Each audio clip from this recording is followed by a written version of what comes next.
Sundry issues are still in the news, one of which is, yes, you guessed right, the tax reform bills. Look at the front page of the Vanguard newspaper. Tax reform bills. Akpabio overrules Barrow. Says bill not withdrawn or suspended. Barrow Senate won't be intimidated by external pressures. Senate removes Mungano from community. South-South senators back bills, pass confidence votes in Akpabio. Reform must enjoy political, technocratic acceptability, according to Fayeni. Iowa youths poll Northern elite bluff, declare support for reform. The details on the inside pages. This Nigeria newspaper, tax reform bill logjam. We won't be bullied or distracted, First Senate insists lawmakers didn't suspend, withdraw bills. Details on page 4. The Blueprint newspaper, we won't be intimidated over tax reform bills, Senate declares, says only Tinubu can withdraw bill, rejects panels to meet FG's team.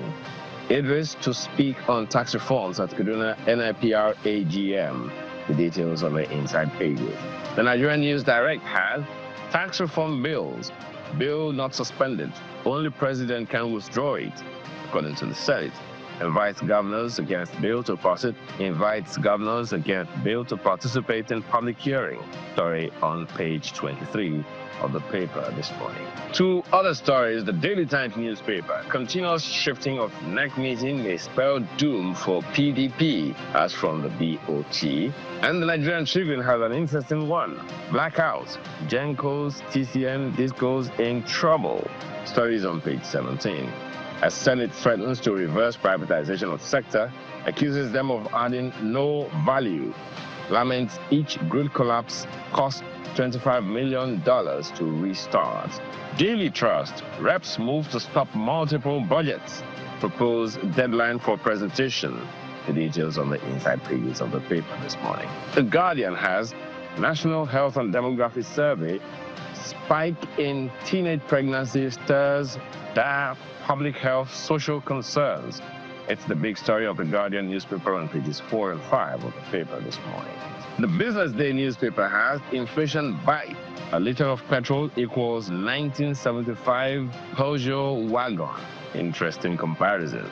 And the details of that story continue on the inside pages of the paper. And these are the papers we have for you this morning.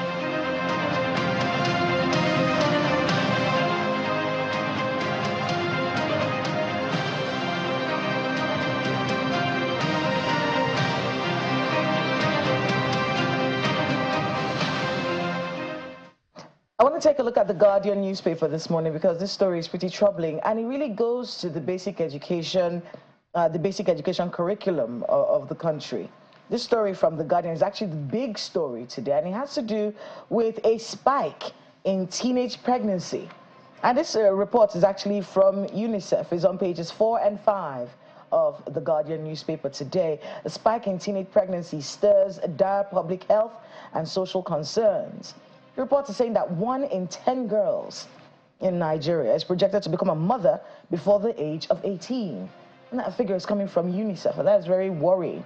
Well, part of what this report is saying is that the removal of sex education from the basic education curriculum may have contributed, may have created more peril than gains. You can actually read a lot of it from the Guardian newspaper today. But I think it's something that the Minister of Education and everyone who has to do with education and cares about young girls in this country has to think about. 1 in 10 girls getting pregnant before the age of 18 is a lot of problems, which means that we'll have more girls out of school, which means that education is truncated for many of these young girls. And the future of those children that they have, will they have the capacity to take care of these children? We're trying to see if we can build up the human capital in our country. And I think this is something that the Ministry of Education and anyone, Ministry of Women Affairs really, also has to look into. How do we reduce this spike in teenage pregnancy? What's happened? What kind of socialization are we getting out there? And what's influencing these young girls into thinking that this is okay? I mean, sex education was a very important part of our childhood. And I know that they had their reasons for removing it from the curriculum, but maybe in 2024, it's time to take a look at that again and see how we can stop this scourge. But the story there, the big story, pages 4 and 5 of The Guardian this morning. All right, so that said, we'll go to break, and then we will be back and take you through what we've got for you this morning, so stay on with us.